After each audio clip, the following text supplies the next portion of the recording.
What's going on today, guys? Welcome back to another episode of Plugin Police. I'm your host, Beaver Wheats, and today we'll be checking out iZotope Neutron 4. If you're wondering how I got this review out so quickly, it's because me, Steven, and Rob snuck into iZotope headquarters and took a copy. Don't tell them, though. No, I actually got sent a copy of this before it came out, so iZotope must be pretty confident in this. Don't worry, they haven't gotten into my pockets yet.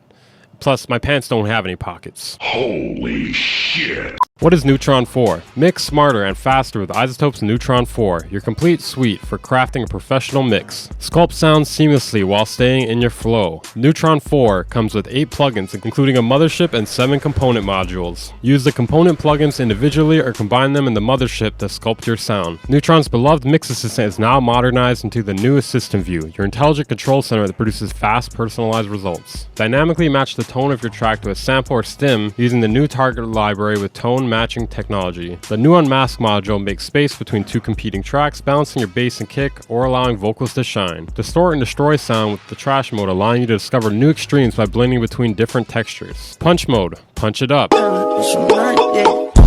Comes with unmask, sculptor, transient shaper, exciter, gate, compressor, and equalizer. There's a 10-day trial, the price is $2.99 for the full version, and the upgrade depends on what version you have. I actually can't check the upgrade prices because it's dependent on you logging in and checking yourself. So if you're curious on how much it costs for you, you're gonna have to check yourself. I only know what the full price is. Okay, first things first, we're going to talk about the UI. The UI feels much better to me than the older versions of Neutron. That was actually one of my biggest complaints with it before, was that the UI felt kind of clunky. It's more intuitive and it looks pretty nice as well. Ooh. I appreciate having the ability to adjust the dry and wet of all the modules. Sometimes the effect is too much or having a parallel mode is much more preferable. The animation is also beautiful.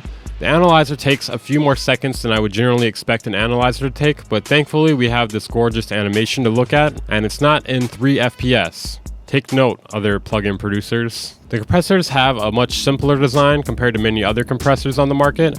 I think this was intentional though, to make it easy to use for newcomers as well as for professionals to be able to set things quickly. The equalizer is pretty good. I really like how it shows you the note of the frequency you're selecting, kind of like FabFilter does. The controls are pretty intuitive. They don't feel as nice to me as FabFilter does for some reason. It's something about the hotkeys, but I'm not exactly sure what it is. There's also a masking and soft saturation feature, as well as a mix knob. Just like all the modules here, there's a learn button, and it allows you to learn the proper frequencies, or what it deems to be the proper frequencies, for you to be adjusting. Don't really have much else to say about the EQ. It functions like other EQs, and I don't know, there's nothing super special about it, but there's nothing wrong with it for the most part either. The exciter module is fairly sweet. You can get quite a few different timbres between the classic and trash modes that each have 4 different saturation/distortion types, along with being able to adjust the amount of harmonic distortion, as well as the mix knob, and also a tone fader to like further adjust it more to the highs or to the lows. On top of that, you can even adjust with multi-band controls. I think they did a great job with this module and pretty much all the modules, giving you a great amount of options while still keeping it pretty minimal and easy to use. The tame feature in the exciter module is actually really interesting. It helps retain dynamics after applying a large amount of distortion, or any amount of distortion.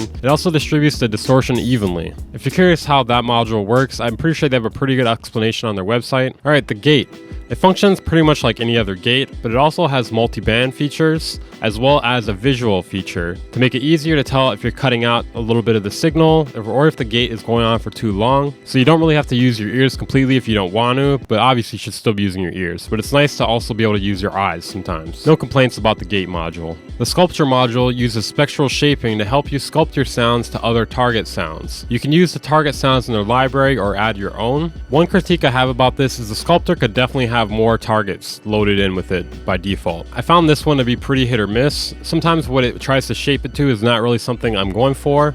Thankfully, you don't have to commit to that, and you can also adjust it with a mix knob as well as a few other features. For newcomers, I would definitely be careful with this one, as it could ruin your sound pretty quickly if you're not careful or if the wrong thing is selected. The transient shaper. This thing, like most transient shapers, helps your drums hit harder. This one has quite a few features though, including multi-band as well as several different shapes, including sharp, medium, and smooth. Alright, now my favorite part, the unmask module. This was the thing that really sold me on this. Everything else in this I could do with or without. I mean, especially if you know how to use all your other tools. So the unmask module is a great way to clean up frequencies that are clashing between 2 different instruments. Let's say you're kicking your bass, or maybe your vocals and your melody instruments.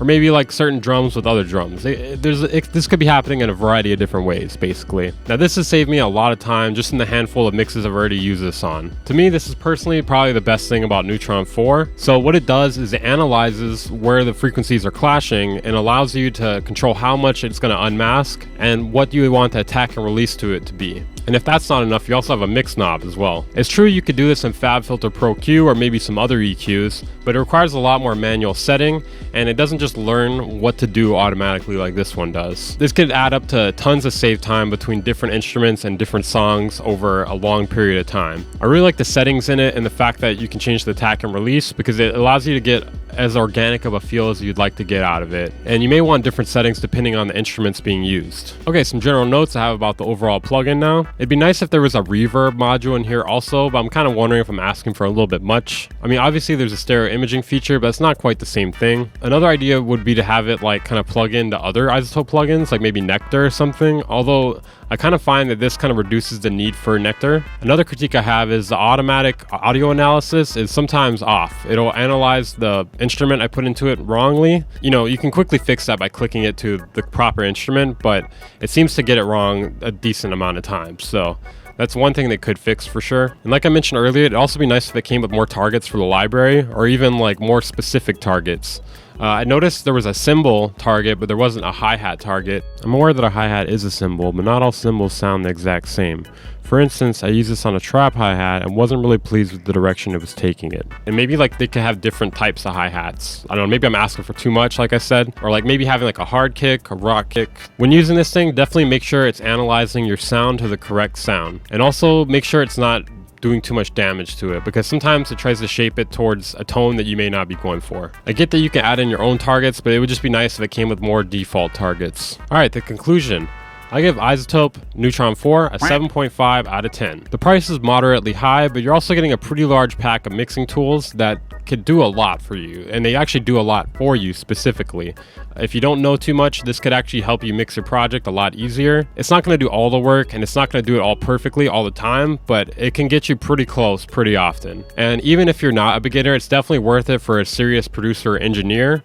Mostly because of the unmask module. Do you guys use Neutron 4 yet? If you guys want to try it out, there's a 10-day trial in the description. I'm your host, Weaver Beats. Make sure to check out my affiliate links or my Patreon if you want to support the channel.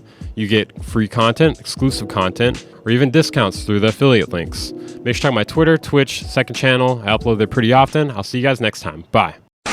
Hey Rob, you can stop hacking into iZotope headquarters. We're done with the review. I'm starting to think that guy's deaf too.